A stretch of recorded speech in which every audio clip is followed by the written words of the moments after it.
Hours study में आप सभी का स्वागत है। कक्षा 10वीं एनसीईआरटी गणित में हम आज से अध्याय 1 स्टार्ट करेंगे। ठीक है, जो कि वास्तविक संख्याओं से संबंधित है। तो इसमें हम पढ़ेंगे कि यूक्लिड विभाजन एल्गोरिथम क्या होती है और विभिन्न उदाहरणों के माध्यम से हम समझेंगे कि यूक्लिड विभाजन एल्गोरिथम विधि से सवाल को कैसे हम हल कर सकते हैं। ठीक है, तो सबसे पहले समझते हैं कि यूक्लिड विभाजन एल्गोरिथम क्या है। तो यूक्लिड विभाजन एल्गोरिथम पूर्णांकों की विभाजितता से संबंधित है। किससे संबंधित है? पूर्णांकों के विभाजितता से। यूक्लिड विभाजन एल्गोरिथम के अनुसार एक धनात्मक पूर्णांक a को किसी अन्य धनात्मक पूर्णांक b से इस प्रकार विभाजित किया जा सकता है कि शेषफल r प्राप्त हो जो b से छोटा या कम हो। मुख्यतः इसका प्रयोग दो धनात्मक पूर्णांकों का महत्तम समावर्तक, जिसे हम HCF कहते हैं, निकालने के लिए किया जाता है। तो इसमें समझने वाली बात यह है हमें कि इसका प्रयोग सबसे पहले तो संख्याओं के विभाजन के लिए किया जाता है या विभाजित करने के लिए किया जाता है। उसके बाद में फिर यूक्लिड विभाजन जो विधि है उससे हम HCF निकालते हैं। ठीक है, तो इसमें क्या कहा गया है कि यूक्लिड विभाजन एल्गोरिथम के अनुसार एक धनात्मक पूर्णांक, अगर कोई पूर्णांक a है, उसको 20 से विभाजित किया जाए, ठीक है, तो हमें शेषफल कुछ r प्राप्त होता है। तो हम इसे समझ सकते हैं कि एक टोटल भाग विधि है ये। मान के चलते हैं कि यहाँ पे a जो है कोई संख्या है जिसे b के द्वारा विभाजित किया जा रहा है। तो यहाँ पे जो शेषफल बचेगा वो कुछ ना कुछ तो बचेगा, शेषफल कुछ ना कुछ तो मिलेगा, वो q रहेगा, और जो शेषफल मिलेगा वो r रहेगा। ठीक है, तो यहाँ पे क्या कहा जा रहा है कि a को विभाजित अन्य धनात्मक पूर्णांक, तो a को किसी अन्य धनात्मक पूर्णांक से हम विभाजित कर रहे हैं, तो हमें शेषफल कुछ ना कुछ मिलेगा और हमें भागफल भी मिलेगा। ठीक है, और टोटल इसे हम कह सकते हैं कि a बराबर 1 के बराबर b का गुणा हम q से कर देंगे यहाँ पे, और धन r हो जाएगा। ठीक है, पहले भी हम कुछ सवाल कर चुके हैं पिछली कक्षाओं में, जहाँ पे हमें भाग विधि से कुछ सवाल हल करने के लिए दिए जाते थे और उसे हम उत्तर की जांच इस तरह से करते थे। इसका गुणा इससे करते थे और जो शेषफल बचता था उसमें हम जोड़ देते थे, तो हमें क्या मिल जाता था यहाँ पे? भाज्य मिल जाता था यहाँ पे। और यहाँ पे एक बात ये कही गई है कि जो b से छोटा, मतलब जो रिमाइंडर बचेगा, जो शेषफल बचेगा, वो b से हमेशा कैसा रहेगा? छोटा रहेगा। ठीक है, ये b से a r कभी भी बड़ा नहीं होगा, ये बात यहाँ पे कही गई है। जब हम आगे उदाहरणों को हल करेंगे तभी विधि हमें और भी अच्छे से समझ में आ जाएगी। ठीक है, इसका हम उदाहरण फर्स्ट लेते हैं, पहला उदाहरण लेते हैं। पहला उदाहरण कहता है कि 4052 और 12576 का HCF यूक्लिड विभाजन या यूक्लिड एल्गोरिथम के प्रयोग करके ज्ञात कीजिए। हमें HCF निकालना है इन दोनों का, और कौन सी विधि से निकालना है? तो यूक्लिड एल्गोरिथम का प्रयोग करके निकालना है। ठीक है, तो हम यही भाग विधि का प्रयोग करके इसे निकालेंगे। तो सबसे पहले इसमें हमको एक भाज्य और एक भाजक देखना पड़ेगा। ठीक है, तो देख लेते हैं इसमें। तो एक भाजक और भाज्य की इसमें हमको आवश्यकता होगी। ठीक है, तो हल डालने के बाद में हम देखें कि जो छोटा रहेगा वो भाजक रहेगा, जो बड़ा रहेगा वो भाज्य रहेगा। तो यहाँ पे हम देखें अगर, तो जो हमारे पास में 4052 है, ये छोटा है। किससे छोटा है? ये 12576 से। तो यहाँ पे जो भाजक हो जाएगा वो क्या हो जाएगा? हमारा 4052, और भाज्य क्या हो जाएगा यहाँ पे? 12576। तो इसका भाग इसमें देना है। तो इसके विभिन्न चरण होते हैं, तो वो यहाँ पे हम देख लेते हैं चरण कौन कौन से हैं। तो इसका भाग इसमें देंगे हम। तो सबसे पहले चरण इसका 1 आ जाएगा यहाँ पे। तो चलिए इसका भाग दे देते हैं। जो हम भाग देंगे ये रफ में रहेगा, बाकी यहाँ पे सिर्फ चरण हमको लिखना है। तो 12576 में भाग देना है 4552 का। तो कितनी बार भाग जाएगा यहाँ पे? तो हम यहाँ पे देखें अगर, तो जो भाग है हमारा 3 बार जाएगा इसमें। तो 3 बार में कितना जाएगा देख लेते हैं।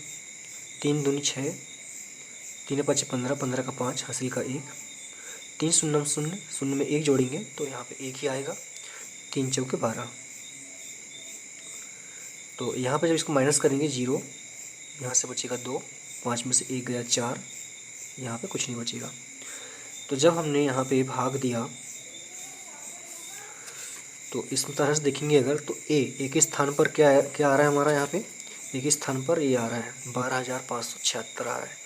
तो 12,000, या यहाँ पे हम लिख सकते हैं इसके बाद में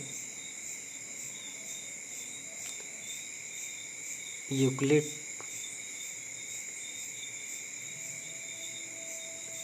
एल्गोरिथम। तो इसका फार्मूला हमने क्या निकाला था, a is equal to B, यहाँ पे कोई भी पूर्णांक हो सकता है, q भागफल धन r शेषफल। ठीक है, तो इसके अनुसार सवाल में हम देखें अगर, तो जो हमारा a है वो यहाँ बीज वाली संख्या आ रही है, तो यहाँ पे लिख लेते हैं हम चरण 1 में 12,576 बराबर। तो इसमें किसका गुणा हुआ है, यहाँ पे इसका मतलब a यहाँ पे क्या है b, और ये क्या है यहाँ पे q, तो भागफल q है। b का गुणा जब q से होगा तो ये कितना जाएगा, 4052 4,552 धन, सॉरी यहाँ गुणा आएगा, q कितना मिला है, 3 मिला है, धन r कितना मिला, तो r हमें यहाँ पे 420 मिला। तो ये चरण पहला इसका कंप्लीट होता है। तो यहाँ पे हम देखें जो शेषफल जो r है, ठीक है, तो ये r हमें क्या मिलना चाहिए, 0 मिलना चाहिए, तब हमें फाइनल आंसर मिलेगा। तो यहाँ पे जो शेषफल है r का मान हमें यहाँ पे 420 मिला, तो लिख सकते हैं यहाँ पे हम कि यहाँ शेषफल r बराबर 0 नहीं है। और ये हमें चरण आगे तक कब तक करना है, जब तक कि शेषफल 0 ना जाए। ठीक है, तो इसका जो चरण सेकंड आएगा, तो देखिए हम जो शेषफल बचा था यह क्या बन जाएगा, भाजक बन जाएगा, और जो यहाँ पे पहले भाजक था वो यहाँ पे भाज्य बन जाएगा अब इस तरह से।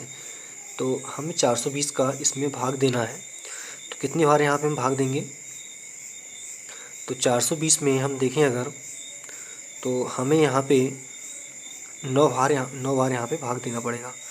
तो 9 बार जब इसका भाग देंगे तो 9 शून्य 0, 9 दूनी 18, 18 का 8, हासिल का 1, 9 चौ 36 और 1 37, 3,780 यहाँ पे हमको मिला। तो शेषफल कितना जाएगा, 2 का 2, 15 में से 8 गए तो 7, यहाँ हो गया 9, 9 में से 7 गया तो 2, 272। तो अगले चरण में यहाँ पे क्या जाएगा, तो जो ए था, ए हमने यहाँ पे क्या माना था 4,052, तो यहाँ पे जाएगा 4,052 बराबर बी का गुणा क्यू। तो बी क्या है यहाँ पे, बी हमने यहाँ पे 420 को मान लिया, तो 420 में गुणा हो जाएगा 9 का, तो 420 गुणा 9, और शेषफल क्या बचा हमारे पास में यहाँ पे 272, तो 272 यहाँ पे लिख लिया हमने। तो सेकंड चरण होता है, यहाँ भी हमें r बराबर 0 नहीं मिला, तो लिख सकते हैं कि यहाँ शेषफल रिमाइंडर r बराबर नहीं है 0 के। तो आगे और इसकी चरण हमको बढ़ाना पड़ेगा। तो अगला चरण में क्या हो जाएगा, अब देखते हैं। तो अगला चरण जो रहेगा इसका शेषफल हमारे पास में कितना बचा, 272। ठीक है, अब 272 में हम जो पहले हमारा भाजक था इसको हम भाज्य बना लेंगे यहाँ पे। ठीक है, तो 272 में हमें भाग देना है 420 का, तो 2 बार भाग देंगे तो इससे अधिक हो जाएगा, इसलिए आप 1 बार यहाँ पे भाग देंगे। तो ये हो जाएगा 272, 10 में से 2 गया तो 8 बचा, और यहाँ हो गया 1 का 11, 11 में से 7 जाएंगे तो 4 बचेगा यहाँ पे। यहाँ हो गया 3 में से 2 गए तो 148। तो यहाँ पर जाएगा अब चरण नंबर 3 में। तो एक के स्थान पर जो मेन संख्या थी हमारी 420, वो आ जाएगी 420 बराबर 272 गुणा 1 धन शेषफल कितना बचा था, 148 बचा था, तो यहाँ पे 148 आ जाएगा। ये संख्या भी हमारी जो है, मतलब शेषफल जो है यहाँ भी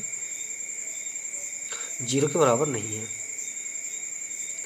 शेषफल बराबर नहीं है 0 के। तो आगे फिर इसकी चरण बढ़ाना पड़ेगा, तो चरण इसका हो जाएगा चौथा। तो यहाँ पे हमने जो भाजक लिया था, ठीक है, जो रिमाइंडर बचा था वो क्या बन जाएगा, हमारा भाजक बन जाएगा। और जो यहाँ पे हमने भाज्य लिया था सॉरी भाजक लिया तो भाज्य बन जाएगा यहाँ पे 272 का। अब इसमें हम कितनी बार इसमें भाग दें, तो यहाँ पे हम देखें अगर तो ये 420 है, सॉरी 1148 है और यहाँ पे 272 है। तो अब एक ही बार देना पड़ेगा तभी इसके लगभग में आएगा ये। अगर 2 बार देंगे तो इससे बढ़ जाएगा। तो 12 में से 8 गया तो 4, ये हो गया 6 में से 4 गए 2, और यहाँ पे 2 में से 1 गया तो 124। तो अगला जो हमारा चरण जाएगा यहाँ पे, तो ये जाएगा 272 बराबर। अब बी के स्थान पर हमने यहाँ पे क्या लिया है, बी के स्थान पर 148 लिया है, तो ये जाएगा 148। और जो शेषफल भागफल है आया हमारा 1 आया, और शेषफल कितना आया यहाँ पे 124, तो 124 ये जाएगा। ठीक है, यहाँ भी हम देख रहे हैं कि जो आर है वो 0 के बराबर नहीं है, तो अभी फिर इसको बढ़ाना पड़ेगा और भी। तो जो इसका चरण आएगा 5वां हमारा, उसमें देख लेते हैं क्या आ रहा है। तो ये आया था हमारा 124 शेषफल, तो 124, और पहले था हमारा इसका भाज्य क्या था 148 था। तो देखें हम, तो यहाँ भी अगर देखें तो ये भी 2 बार करने से बढ़ जाएगा, तो एक ही बार रखेंगे इसको। तो 1 बार करने से तो ये जाएगा 4, ये जाएगा 24। ठीक है, तो अगला चरण जो रहेगा हमारा, तो ये रहेगा 148 ए का माना जाएगा, और बी यहाँ पे 124 था। ठीक है, और भागफल मतलब क्यू 1 था धन शेषफल कितना 24, तो 24 यहाँ पे आएगा। तो यहाँ भी हम देखें तो r बराबर 0 नहीं है, तो एक चरण और लेना पड़ेगा यहाँ पे। तो चरण नंबर 6वां जाएगा इसका, ये 24 है। अब 24 है यहाँ पे, तो 24 में भाग देना पड़ेगा हमें इसका, 24 से 124 का भाग यहाँ पे करना पड़ेगा। ठीक है, तो कितनी बार जाएगा 5 बार देख लेते हैं। 5 24 का 0 हाथ का 2, 5 दूनी 10 और 2 12, तो यहाँ पे कितना बचा 4 बचा यहाँ पे। तो अगले स्टेप में जाएगा 124 बराबर 24 गुणा 5 धन शेषफल कितना बचा 4 बचा हमारा। इस तरह से यहाँ भी r बराबर जो है 0 नहीं मिला हमको।